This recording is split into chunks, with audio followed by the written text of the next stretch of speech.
Hey, this is Manny with Not Waiting to Live, and in this video, I'm going to show you everything you need to know to build your own partition in a cargo van. Now, if you're new to the channel, this is Proud Mary 2.0.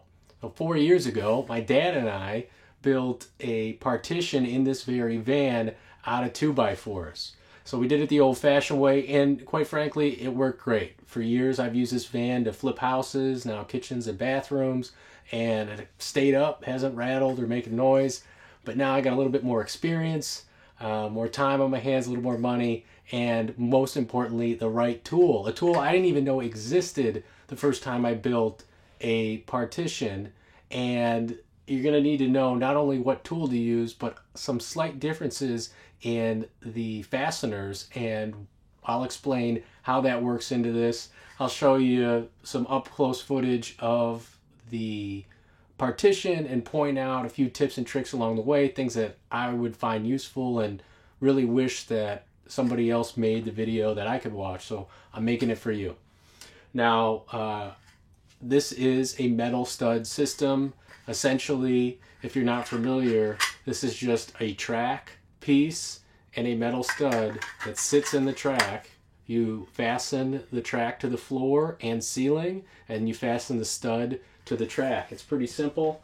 There's only two types of screws you really need. You need a self-drilling type of screw. This is a steel lath screw, 1/2 inch, and that's really good at just, without using a pilot hole, just drilling metal and metal together.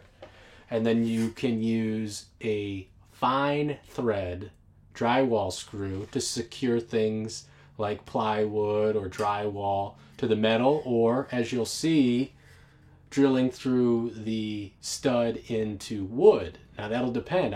You'll see back here, I got a 32-inch TV hanging on this metal stud wall. You do not want to do that unsupported. I'll explain why throughout this video. So the way this worked out, the tool that I didn't really even know existed until too long ago, and you're probably familiar with it if you're in the automotive world. I was not at the time that I did this the first time. So this is a riv nut gun tool, riveting tool.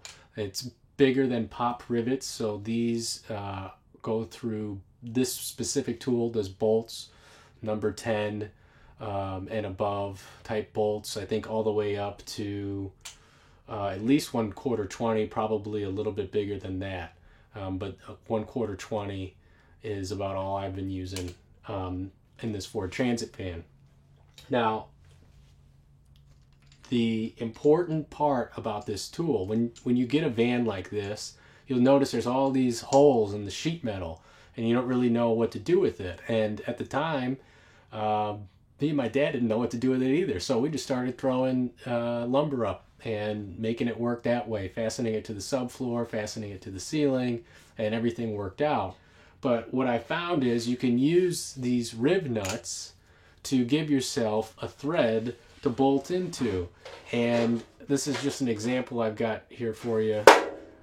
These, if you drill a hole into sheet metal, and in this specific situation, I used some of the existing holes that I'll point out, and I actually widened some of them, which I'll explain why. But you fasten these rivets and then you get a surface to bolt onto. Now, in this situation back here, there's a difference between a riv nut and a plus nut, and there's a big difference, and you're going to want to pay attention.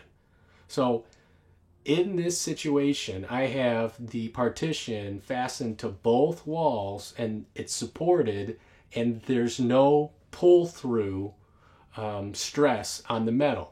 That's when a riv nut is appropriate, because it has a much smaller profile. There's a smaller circumference that grabs onto the sheet metal, and therefore there's a much smaller pull-through strength. So this might only support a few hundred pounds. You know, if you want to hang a picture or something off of the side of the sheet metal, that's great. But if you need some serious support, you're going to want a plus nut. So you'll see here these plus nuts. This is the rib nut, much smaller circumference. The plus nut expands out really wide, and it has a much higher pull through strength of like 1,000 pounds. Now I didn't need it here because I'm doing side to side and it's supported all the way continuously. If you were to hang up a partition on only one side of the wall of the van and maybe hang something with significant weight, a microwave or a shelf with a lot of cargo in there, you're going to want to use a plus nut.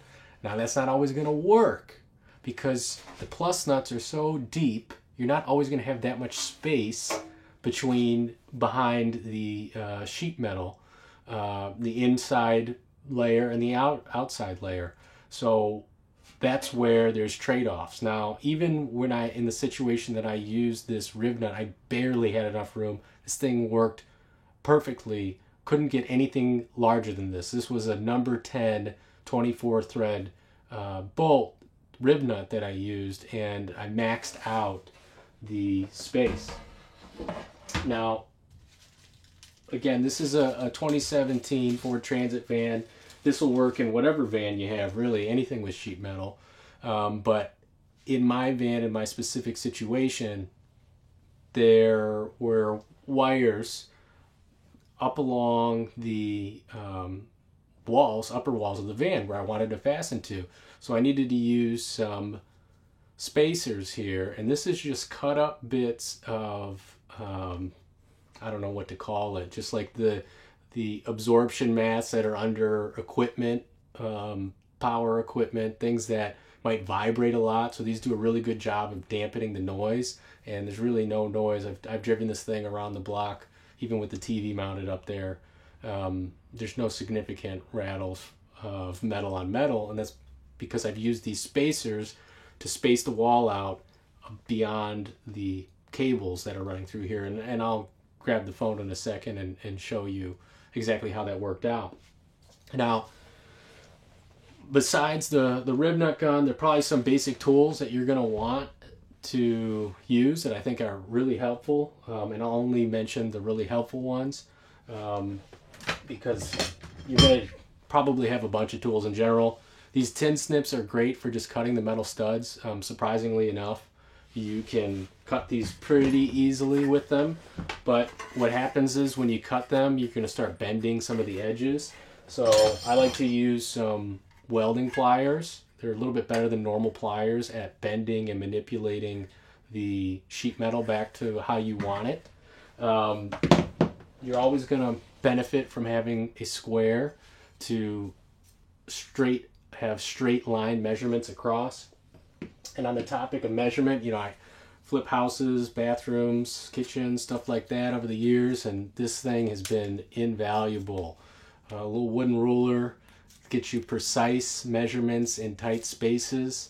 You're also going to want some little clamps. You're going to need a couple little clamps because at times the metal's not going to want to cooperate with you, so you want to keep it in the place that you want to keep it in. Little tool like this is great. Use it all the time to collect little metal screws and bits and pieces that you're going to have around. It's really great for any project. These things are a couple bucks at Harbor Freight. They're worth it. And then besides things like gloves, for sure, this is metal. You're cutting things. I mean, I cut my thumb too many times to count, so wear your gloves. This is a magnetic ruler or a magnetic level, so steel studs. You can attach it to the steel. It's going to work out great. Definitely worth it. Get a level with a magnet. Other than that, let's hop into it. Let me show you some of the things to watch out for, and hopefully you find this useful. All right, let's look at what's going on here. So this is the basics framed up. I figured it'd be better to show you before covering it up because you can go all kinds of ways with covering it up. So here's what I was talking about.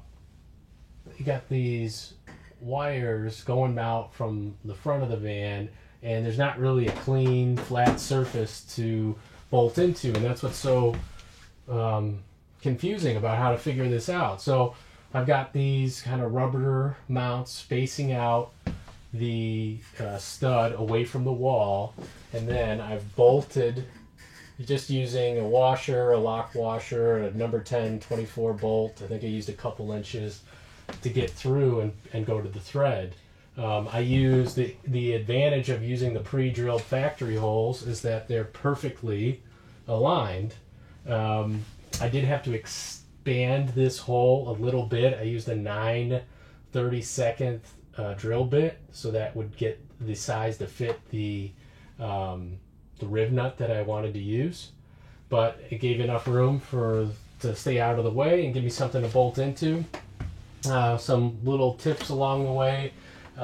This track I've kept to connect both sides. I've kept on the floor. I'll eventually just nip this out. It's easy enough to cut out with some pliers. You'll notice another thing here. I'm mounting a TV and have mounted a TV on this, but you can't do that to a metal stud wall, so I've reinforced it with some lumber. There's a couple things going on here. So on this lumber here, there's a on the track of the thread, you can see there the lip kind of bends in.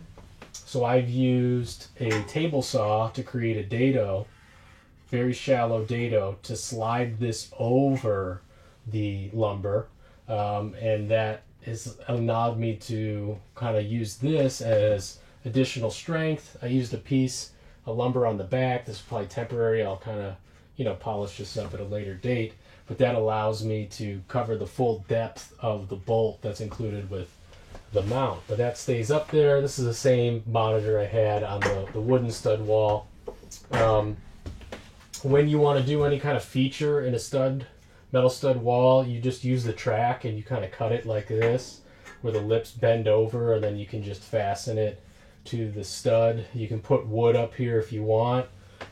Also, it's common that people will put wood behind the metal studs in a doorway, because you're going to need, if in a traditional doorway, a room to cut out a latch, something to drill into for hinges, so something more stable than just the metal studs. You'll see that, so this stuff does not support weight. I have it framed out here to hide the toilet, and I'll just have a computer desk really here. It's just a desktop at standing height for me, but it's not designed to support weight. So I'm not putting a bed over this or anything substantial.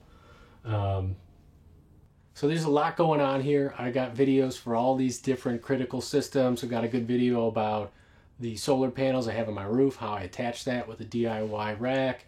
I've got a propane tank under the van, video on that, and the Dickinson Marine heater that I use.